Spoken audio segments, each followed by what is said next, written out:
I'm here with Steve Cohen, one of the greatest investors of all time and founder and CEO of Point72.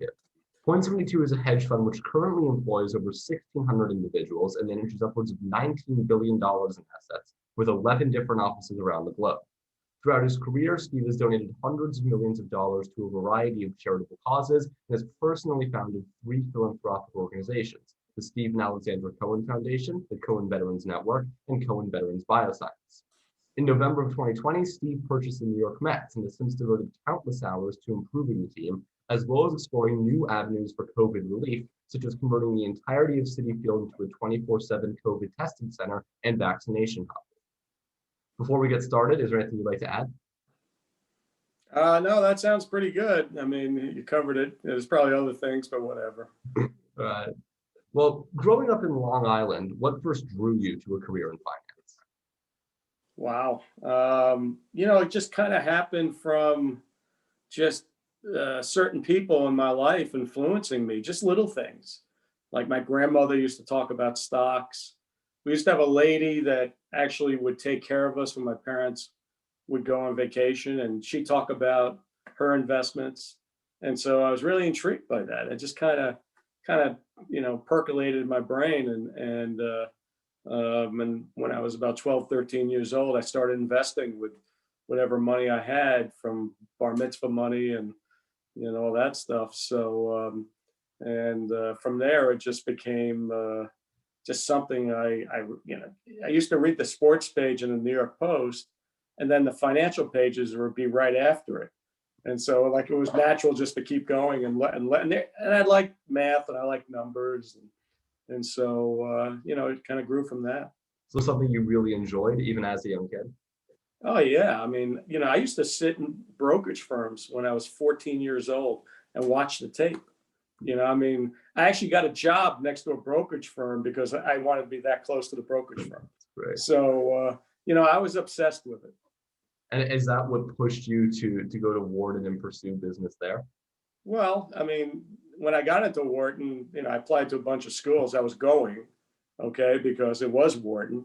And I always had a business kind of, mind and sort of gravitated to that. And while you were there, I know you obviously had a huge interest in that whole sales and trading world. But did you ever consider pursuing anything else within the realm of business? No, I knew I was going to be involved in investing in some way. I used to spend most of my day at Penn. If I wasn't going to, I missed a lot of classes because I went down to brokerage firms in Center City in Philadelphia. I used to hang out with brokers. I literally would stand outside outside the brokerage firm looking through the glass. And finally they invited me in and I would go there every day. It was almost my job. I actually worked on the Philadelphia Stock Exchange one summer. So, I was investing my own money with friends at Penn. So we were, I'd literally read everything I could on investing and business. I used to go to the library and just get every magazine, every paper.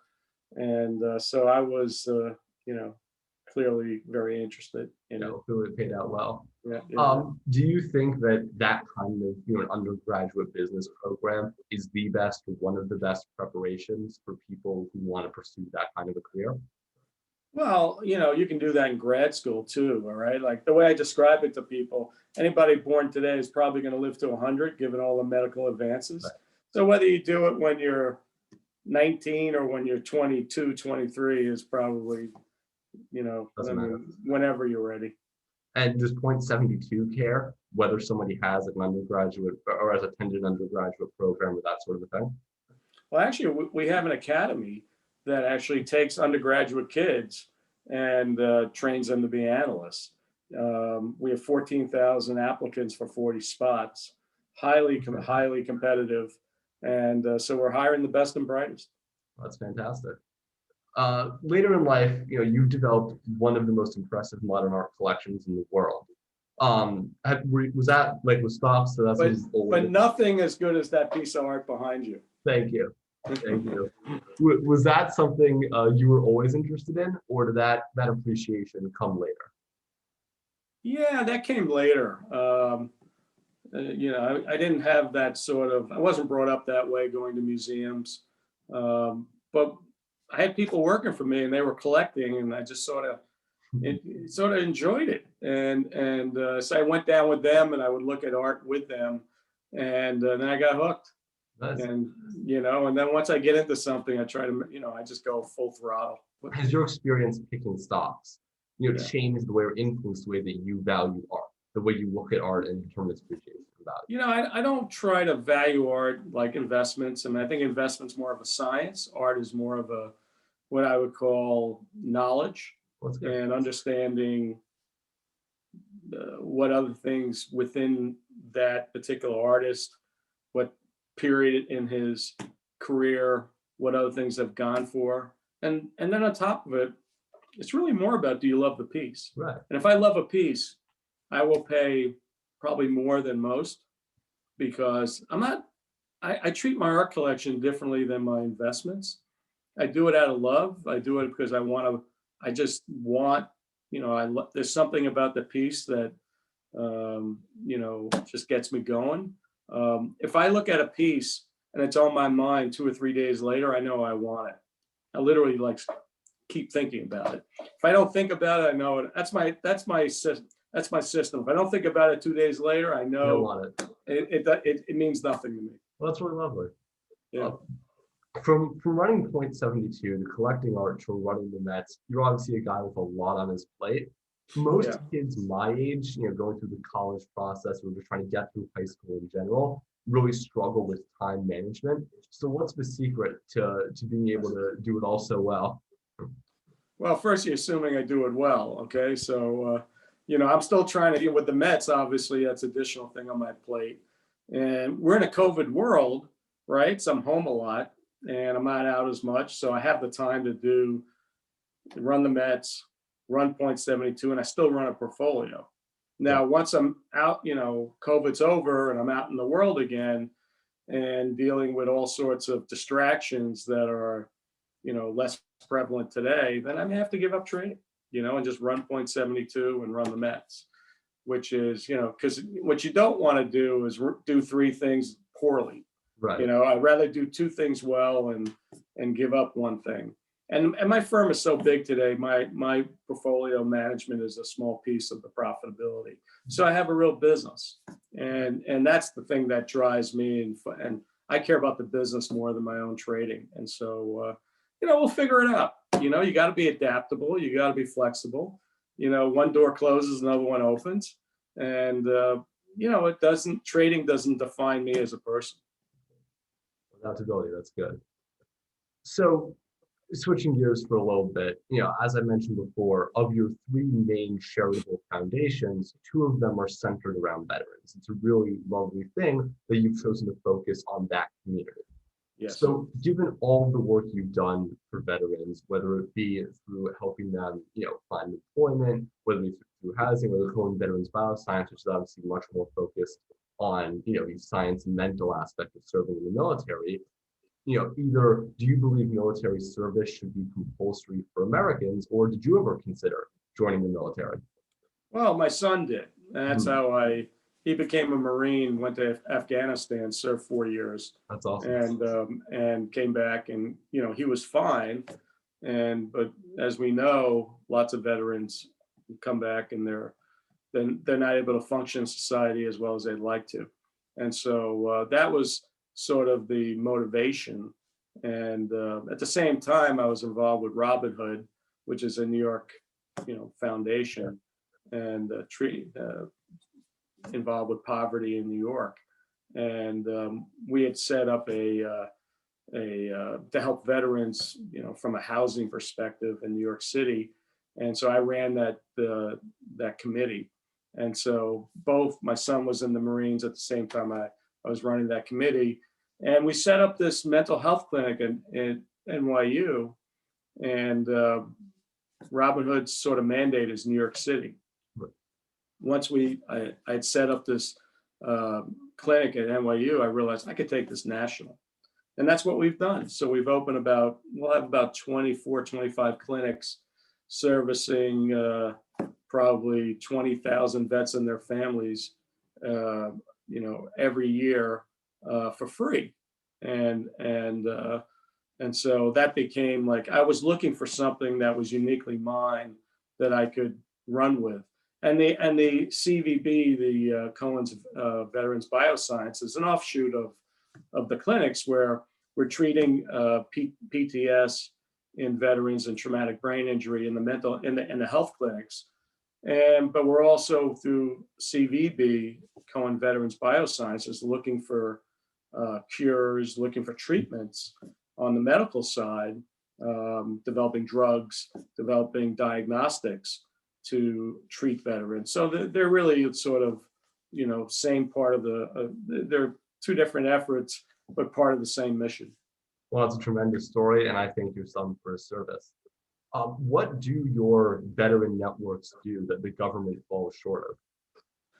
Well, the problem is, the Veterans Health Administration is, sort of it's bureaucratic. And if you ask veterans, they don't get treated as well as the Veterans Health is just not set up to treat veterans in the way that gives the best results. Right. So what we try to do is set up a gold standard of treatment for veterans so that we can demonstrate success, which then forces the VHA, the Veterans Health Administration to, maybe improve their results. And they treat veterans a little bit differently. We wanted to show a different approach. Right. So you guys get to be at the unique gold standard for all. Exactly. And frankly, government isn't always great at delivering certain types of services that might be better off either in the charitable world or business. And so it's just the nature of the way it is. But it's important. I always thought it was just important. They've committed, they served our nation, and then they get back home, and maybe we don't treat them as well as we should as they try to come back into society. And I thought I'd set an example for that. Have you guys, or have you personally, evolved those networks to deal with COVID-19? Well, COVID-19, no, this purely for mental health. I mean, you got to stay focused on the mission. On the mission, I would call that mission creep. Yeah. And I can't solve every problem. So no, of course. Okay, so we try to stay focused. Good. Well, clearly, look, it's had great results. You guys are doing amazing work. That's wonderful. Now, the Stephen Alexandra Cohen Foundation, your other main organization, has given away hundreds of millions of dollars to a wide range of causes. And when I was looking at the kind of pie charts you guys put out, the two main things are Lyme disease research and children's health research. And so I was wondering, with Lyme disease specifically, what was the gestation of that focus? Pretty simple. My wife developed Lyme disease, and and it really was a bad case, and it took her a long time to get it under control. And what she found was navigating the health system, trying to find people who could really treat this was really difficult. And that just motivated her to, and actually I developed Lyme about 2 years ago. So it's affected both of us. And it's really around the New York area, especially in the Hamptons and Westchester, Connecticut, it's pretty bad. Yeah. And government doesn't really recognize it as a real disease. And the reality is people are suffering from it. And so she decided to set up a mission to, find new ways to treat Lyme disease and bring together the best thought leaders to standardize the care. And, because most people have Lyme, they're literally going from doctor to doctor, trying to figure out how to treat this. And typically it's treated with antibiotics, but if you don't catch it early enough, then it invades the nervous system and creates all sorts of other problems. And a lot of times gets misdiagnosed as MS or other things. So there's a whole problem in diagnosis in addition to treating people who, and it's very insidious. You don't know you have it. And then all of a sudden you're getting weird symptoms, and the symptoms in each person can be different. And so it's really tough to diagnose. And so she wanted to bring awareness to this problem, and she's done a great job doing it. Yeah, no, look, I think in general, I think it's really admirable that you and your wife have taken these personal experiences and done real work for the broader community that shares those experiences. It's really great. All right, we've seen this new trend recently, especially within the last decade, of corporations, really large institutions, increasingly involving themselves in a myriad of cultural and political issues. And this we hadn't seen this before. This isn't what happened in the 90s. This is what happened in the early 2000s. This is a very new thing. To what extent do you think this is a healthy or unhealthy course of action for businesses to take? Well, the way I would describe it is, businesses have changed their sort of philosophy of what's important. Instead of it just their philosophy being driving shareholder returns, right? They've realized that they're part of the world and they have to contribute on a social basis. They have to exist in the world where they just can't be focused on profitability, and that they have a responsibility to be forward thinking when it comes to what's going on in the world. And so it's sort of a change in tact. I would call it more of a social conscious, and but I think it's the right approach. You can't be in the world and decide you're going to be independent of the issues that are affecting the world. And so, and employees are demanding it, shareholders are demanding it, all stakeholders are demanding it. And so, they're being more what I would call conscious of various aspects of things that they're involved with, right? Employees care about the world, right? And you can, if your employees feel like management is not thinking about the things that matter to them, well, that's going to cause a little bit of a rift. And so it's in the corporation's interest to address some of these issues. And frankly, I think it's, over the long term, a good thing. Yeah, well, I know Point72 obviously takes that stuff very seriously. ESG is a huge part of your guys's. I mean, listen, whether it's diversity, and whether it's, the environment.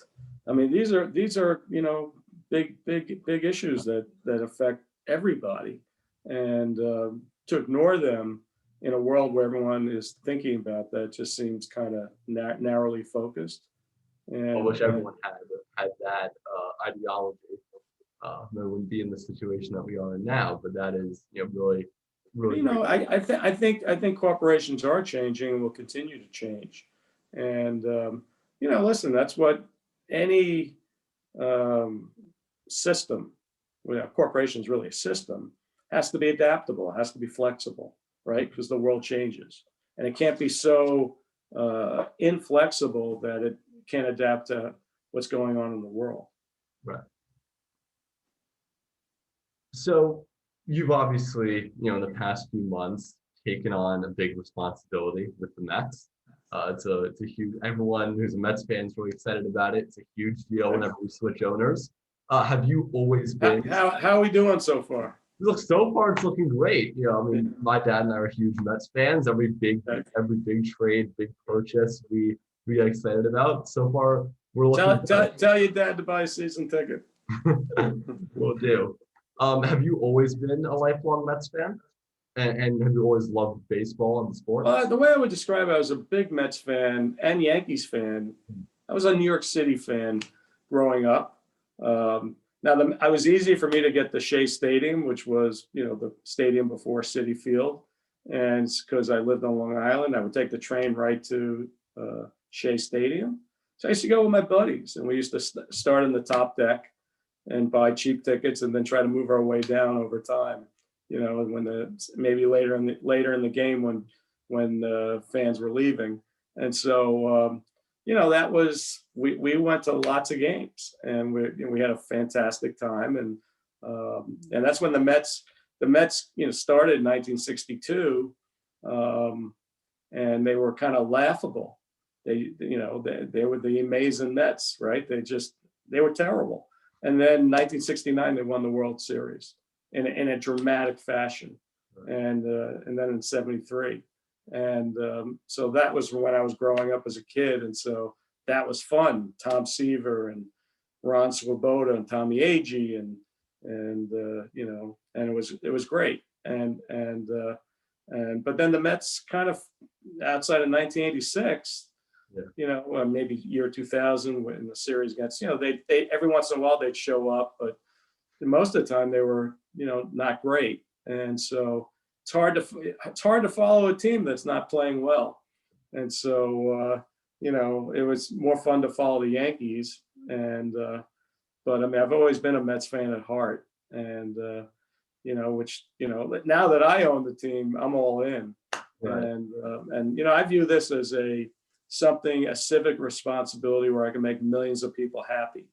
And my wife's family is dire Mets. I mean, they're just diehard Met fans. I mean, forever. Right. And my father-in-law goes to 81 games a year, does not miss a game. Sits front row, does not miss a game. That's amazing. Okay, and everybody knows who he is. Even before I bought the Mets, they know him as Grandpa. So it's exciting. It's a challenge. There's a lot to do. I've got to redo the organization. It's going to take time. I mean, so hopefully fans are patient, and it's clear they're not. And they want everything yesterday. Yeah. But it's going to take years to fix this, because this is a turnaround. Yeah, well, look, we're all. But I'm up to the challenge. I'm looking forward to it. Yeah, I'm really excited. Did you ever think that you'd own the Mets? Was that ever like an aspiration of yours as a kid? I mean, I never thought about it from that. I mean, essentially, I tried to buy the Dodgers about 10 years ago, and came in second. And so that's when I started thinking that might be fun to do. Right. And and then obviously you got to have the right time and right opportunity. I bought a small piece of the Mets after the failed bid for the Dodgers, and assumed that it would never come my way. And then came for sale. And once I decide to do something, I'm gonna do my best to win it. And that's what happened here. And so to me, it's like, this is a new challenge, new excitement. Yeah. Bringing my skills from operating my business over to the Mets, my enthusiasm, so we're having fun with it. Yeah, it's a really exciting thing, but COVID obviously makes running a sports team really hard. Did the onset of the pandemic give you any pause when evaluating the Mets or considering buying them? Well, actually, it gave me a chance to buy it cheaper. Okay. Because of COVID. So I originally, my first bid was higher than what I ended up paying for my second bid. And so it gave me an opportunity to buy it well. And I'm viewing this as a long-term investment. I view COVID as something with vaccines that will come out of very shortly. And so I'm looking at this as a 20, 30-year proposition. Well, you've brought up a lot on this call, the importance of adaptability. I think that's really pertinent in like baseball, where we've had a lot of discussions within the baseball world about both its declining popularity, but also how we can bring the sport back and get younger kids into baseball, watching games, playing games, etc. Have you been involved in any of those discussions, either on specific things like changing the start time or putting caps on how long the game can go, or just more general, ideas, brainstorming how to get the sport back into the minds of young fans? Well, I mean, it's a good question. I mean, baseball is steeped in tradition. You don't want to get rid of that, but you have to, the world is different today, and it needs to, the games are too long. They're over 3 hours, and sometimes can be 4 hours. And the attention span of people, given all the different ways they can spend their time, is just different, right? People are on social media, they're watching short form clips, film clips. And so we just have to deliver information and, baseball in a way that excites the younger fans. They're going to be our future fans. Right. And so I think there's a good core. I mean, especially in New York for the Mets, there's a rabid fan base. They love the Mets. And what I need to do is create a fan experience that isn't, not just baseball, but an experience when they come to the park where, it becomes a destination where Right. they can have multiple experiences, because people just don't want to sit in their seats for 3 hours. And, that's no fun, right? But yet they want to watch the game, but they want to do other things. And they want to make it sort of almost like a party. And Right. so, I'm actually actively looking at how to redo the stadium in ways to create more experiences around the park. And so that's a longer term project. I can't do everything at once, right? I'm really focused on baseball. The first part is getting a better team on the field. And then on top of that, find ways to connect with younger fans, with different content. We're talking to a major network about doing a documentary on this year on the Mets. Oh, wow. And we're trying to tap into younger culture and urban culture in ways that are unique and different. And so, I'll call that TBD, to be determined, but we're working on lots of stuff that are hopefully engage the fans in different ways. Oh, well, that's all really exciting. I'm ready to see what you have coming. You said it yourself, where the world is very different now than it was even at the beginning of last year. So as we exit this era of hyper caution, everyone's panicked about public spaces, really doesn't want to expose themselves to potential contamination. How are you guys, prepared to convince people to come back to Citi Field, to get people out of that mindset of every public surface can kill me, and back into the stadium watching the game, surrounded by thousands of other people? Well, first, there's certain things I can't control. I mean, the state and federal government will determine how many fans we can, the state will determine how many fans we're allowed to have while COVID is still going on. At some point, people will be vaccinated, assuming the virus doesn't mutate into something else. And, and then people will be protected. And frankly, I think there's a pent up demand for people to get out of the house and go enjoy themselves at ballparks or music venues or trips and sort of, fun experiences. And so I think people are going to be raring to go. And I think, people are going to want to come to the stadium once they're vaccinated and feel safe.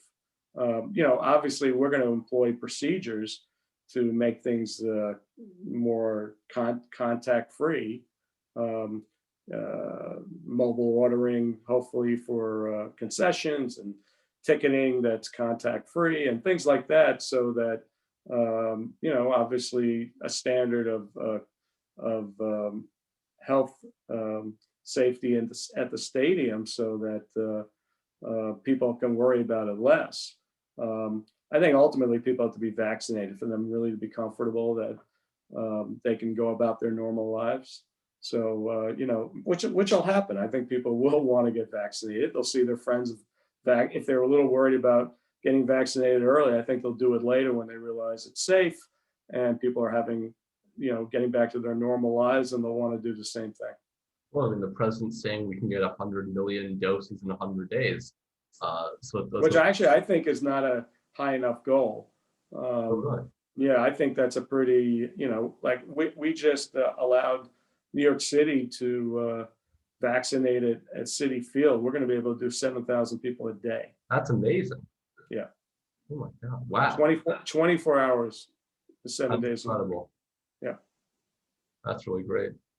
So you actually, there's going to be a spike then, an interest level in people wanting to engage with the stadium rather than. I think people are raring to go. Right. They've been indoors, they've been held back, and I think that's just they're gonna be much more appreciative of these experiences, being around people again, and I think the Mets are going to benefit from that. All right, well, that's great, and kudos to you on the Citi Field vaccination stuff. Those stats are really incredible.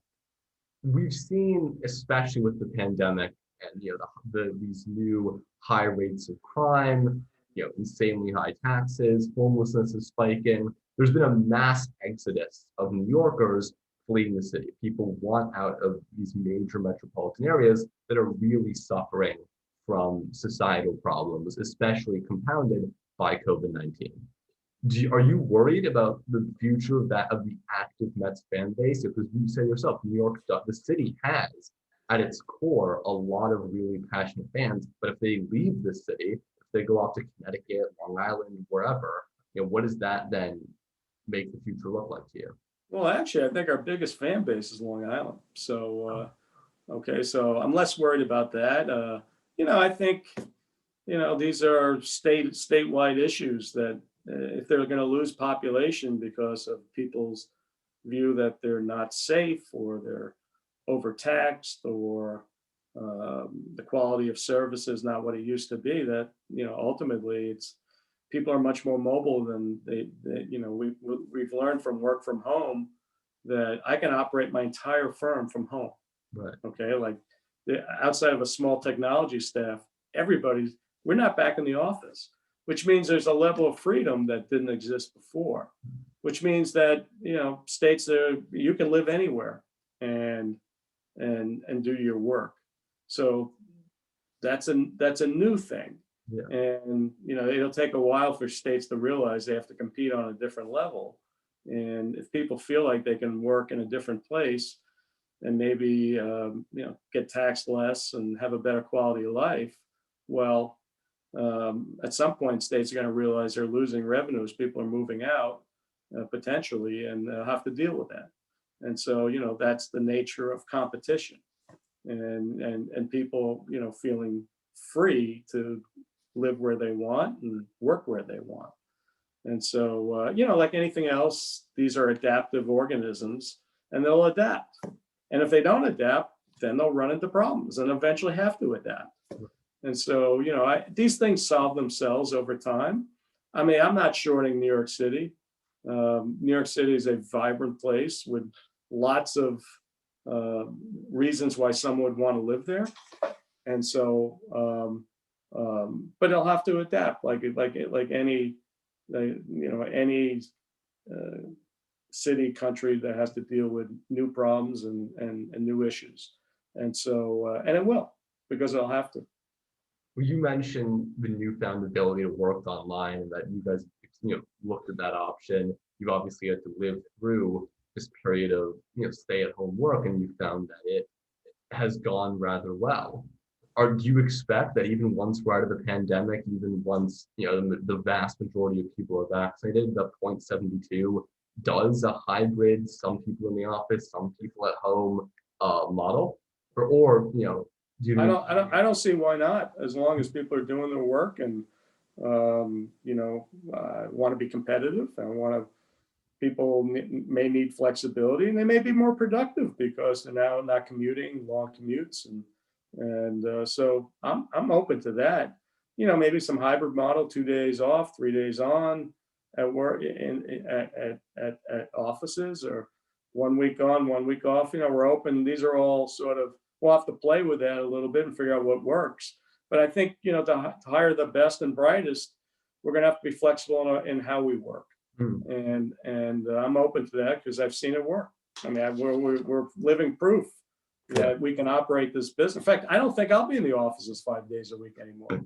I mean, I can operate from home, so maybe I'll stay home Fridays, or maybe I'll go to the Mets offices instead of, Point72. And so I want the same flexibility. That's really nice. Do you think that other firms are thinking about it the same way you are? And if so, if we see expectations shift in such a major way in terms of when people are supposed to be in the office, when people should be in the office, could we see this exodus continue? Could more people leave unburdened by, having to go to work in person?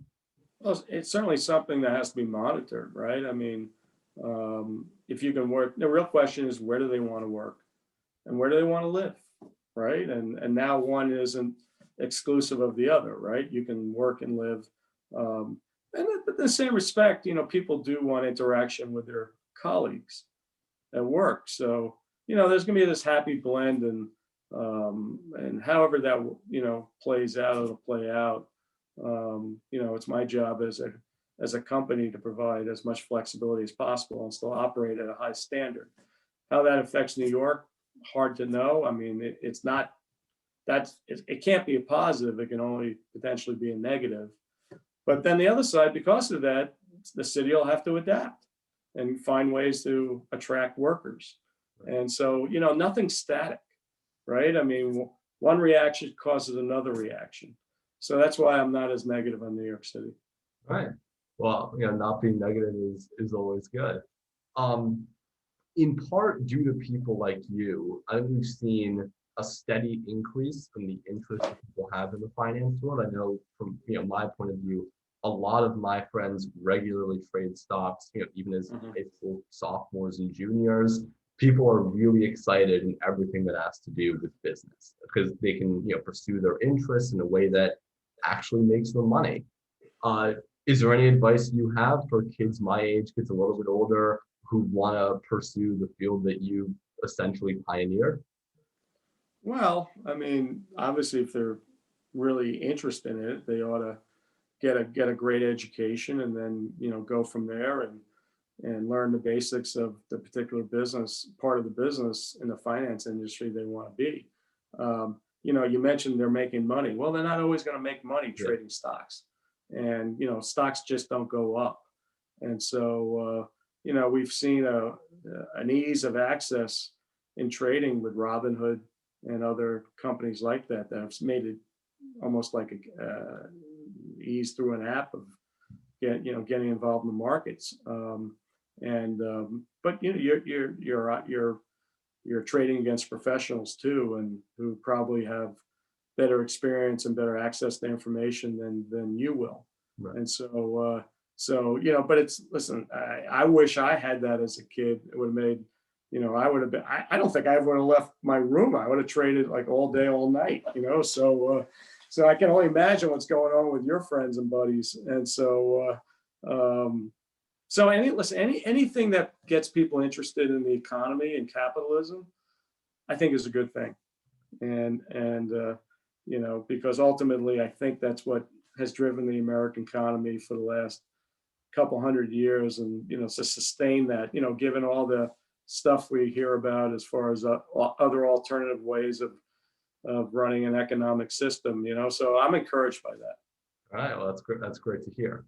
Before we wrap up, is there anything you'd like to close out with, anything like that? No, listen, I mean, the only thing I would say is, follow your passion. It's not all about money, right? Success comes from being passionate about something and then doing it to the best of your ability, whatever it is. And that's what I tell my kids, as long as they're happy and following the things that make them happy and the passions, then go for it, and then go after it to 100% of your energy and your ability. Oh, that's really great. That's a really lovely way to close this out. Thank you so much for being here. All right, Jordan, enjoyed talking. All right, take care now.